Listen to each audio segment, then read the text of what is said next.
Diet को लेकर एक कॉमन मिथ है कि क्या कार्ब्स सच में खराब है और what about keto diet. Carbohydrate दुश्मन नहीं है। असली समस्या उसकी मात्रा, गुणवत्ता और समय की है, कार्बोहाइड्रेट के अस्तित्व की नहीं।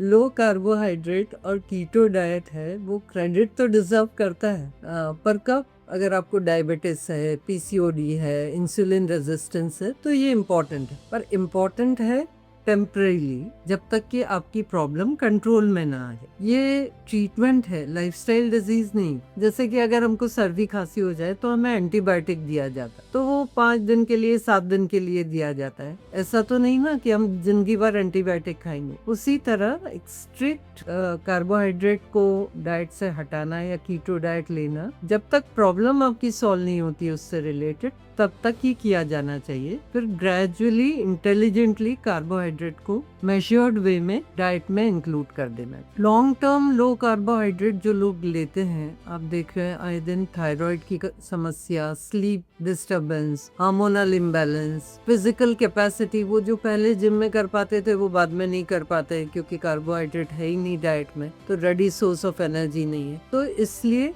लो कार्बोहाइड्रेट के भी साइड इफेक्ट्स को हमको ध्यान में रखना पड़े। रूटीनली जो दाल, चावल, बाजरा, ज्वार घरों में खाया जाता है वो एक अलग कैटेगरी का कार्बोहाइड्रेट है, और जो मैदा, बिस्किट, ब्रेड, केक, शक्कर, सफेद शक्कर, इस तरह की जो खाने में चीजें उपयोग करते हैं वो अलग कैटेगरी का है। तो दूसरी वाली कैटेगरी हार्मफुल है, पर पहली वाली कैटेगरी तो आपको लेना ही चाहिए। तो डाइट में से कार्बोहाइड्रेट हटाने के बजाय कार्बोहाइड्रेट को आप बैलेंस्ड अमाउंट में लीजिए और प्रोटीन और फाइबर बढ़ा दीजिए, तो साइड इफेक्ट्स हट जाए। तो मैं ये कंक्लूजन आपको डिस्कस करना चाहूंगी कि कोई भी डाइट स्थायी सत्य नहीं है, ये आपको याद रखना पड़ेगा।